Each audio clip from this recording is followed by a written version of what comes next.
A'udzubillahi minasyaitonirrajim. Bismillahirrahmanirrahim. Assalamualaikum warahmatullahi wabarakatuh. Alhamdulillahi wahda, wassalatu wassalamu ala rasulillah. Sahabat Fairy Channel rahimakumullah. Imam Ahmad meriwayatkan dalam musnadnya dari sahabat Abdullah ibnu Abbas radhiyallahu anhuma, lamma kanatil lailatu alati usriya bi fiha atat alayya raihatun thayyibatun. Abdullah ibnu Abbas radhiyallahu anhuma menuturkan sabda Rasulullah, pada malam di mana aku diisrakan oleh Allah Azza wa Jalla, Nabi sedang berada di Haram. Kemudian tiba-tiba datang Jibril dan membawa Rasulullah sallallahu alaihi wasallam dengan buraq ke Masjidil Aqsa. Kemudian dari Masjidil Aqsa dibawa ke Sidratul Muntaha. Nah, di Sidratul Muntaha itu Rasulullah tiba-tiba kemudian melihat ada buk'ah, ada tanah harum. Tanah itu sangat harum, harum semerbak, wangi yang luar biasa. Kemudian Nabi SAW bertanya kepada Jibril, "Mahazihi raihatu thayyibatu ya Jibril?" Jibril, kenapa tanah yang di situ tuh harum sekali? Sangat harum sekali tanahnya. Wangi siapa itu? Kata Rasulullah. Penasaran Rasulullah SAW. Faqala, maka Jibril mengatakan, hazihi raihatu masyitati ibnati fir'auna wa auladiyah. Itulah masyitah, tukang sisir anak-anak putri Fir'aun. Dia dikubur di situ. Kuburannya wangi. Kemudian Rasul bertanya, wa masyanuha? Lah, kenapa emang? Ada apa dengan dia? Hebat sekali dia. Qala, maka kemudian Jibril menjawab, baina hiya tamsatu ibnata fir'auna itsaqata al-mista min yadiha. Ketika Masyito menyisir-nyisir rambut anak putri Fir'aun, sisirnya pun terjatuh. Kemudian dia mengatakan ketika mengambil sisir tersebut, bismillah, dengan menyebut nama Allah diambilnya sisir itu.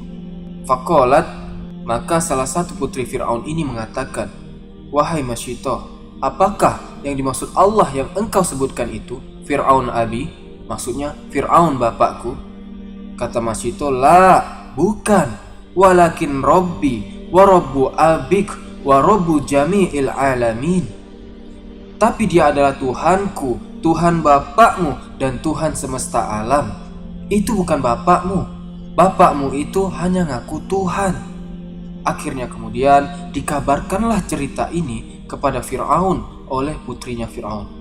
Marah Fir'aun ini, marah besar. Kemudian dipanggilnya Masyito dan mengatakan, ya Masyito, wa inna laki robban ghairi? Betul, ada Tuhan selainku, kata Fir'aun. Dengan beraninya Masyito mengatakan, na'am, na'am Robbi wa Rabbuk Allah. Robku dan Robmu Allah subhanahu wa ta'ala. Kita lihat seorang wanita pembantu istana di depannya Fir'aun dengan berbagai macam kebengisan dan prajurit yang kuat. Berani wanita ini, tidak punya takut sama sekali. Dia mengatakan, ya, Allah adalah Tuhanku dan Tuhanmu. Inilah keimanan kalau sudah terhujam, teman-teman. Dia tidak mungkin takut kepada siapapun kecuali Allah. Fala takhafuhum wa khafuni.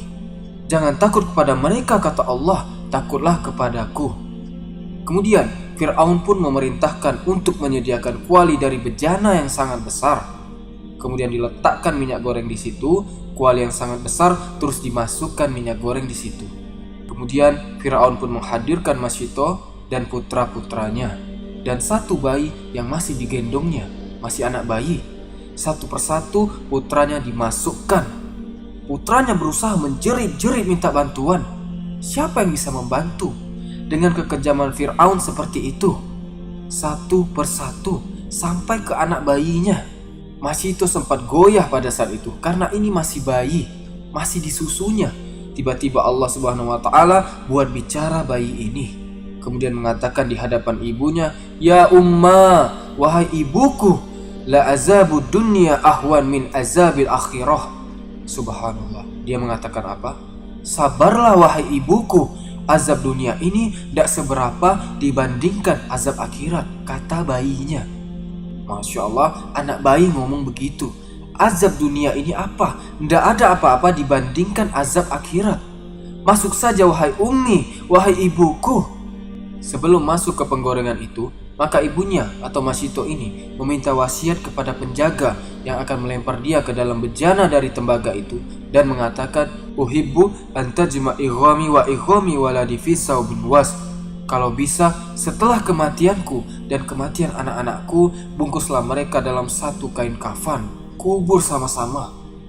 Akhirnya kemudian Masito pun setelah berwasiat seperti itu, maka ia dilempar, menggelepar, meninggallah Masito di situ. Subhanallah, kejamnya Firaun, dilempar ke dalam bejana panas, digoreng hidup-hidup, teriak-teriak, jerit-jerit, dan matilah Masito di situ, meninggal. Lihat wanita ini, kesabarannya luar biasa. Karena di zaman itu, siapa yang tidak kenal Firaun? Ketika itu, di antara yang beriman menyembunyikan keimanannya, lalu kemudian terbongkar keimanannya, pasti dihabisi dengan kejam. Bahkan istrinya Firaun, Asya bintu Muzahim, yang beriman kepada Tuhannya Musa alaihissalam, ia pun dibunuh oleh Firaun, dijatuhkan dari tempat yang tinggi. Sebagian riwayat mengatakan batu besar dihujamkan kepada kepala Asya bintu Muzahim, sehingga Asya bintu Muzahim berdoa kepada Allah, "Rabbibni li indaka baitan fil jannah wa nazini min fir'auna wa amalih." Ya Allah, tidak apa-apa aku harus mati di tangan Fir'aun ini ya Allah, tapi tolong bangunkan satu istana di sorga. Kenapa dia bilang begitu? Karena Asya bintu Muzahim sudah mengorbankan dirinya. Bayangkan saja, siapa yang tidak senang menjadi orang nomor 2 di sebuah negara yang berlimpah kekayaan di Mesir?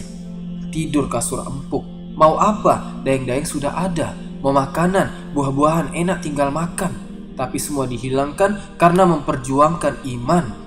Itulah Asya bintu Muzahim. Makanya dia berdoa, "Ya Allah, bangunkan satu istana bagi diriku di surga." Sementara Masito nasibnya berbeda. Dia dimasukkan ke dalam api bersama anak-anaknya. Inilah kisah Ashabul Ukhdud yang kedua. Semoga kisah singkat ini bermanfaat dan menambah keimanan kita. Subhanakallahumma wa bihamdika asyhadu an la ilaha illa anta astaghfiruka wa atubu ilaik. Wallahu ta'ala a'lam wa sallallahu ala nabiyyina Muhammad wa ala alihi wa sahbihi wasallam. Assalamualaikum warahmatullahi wabarakatuh.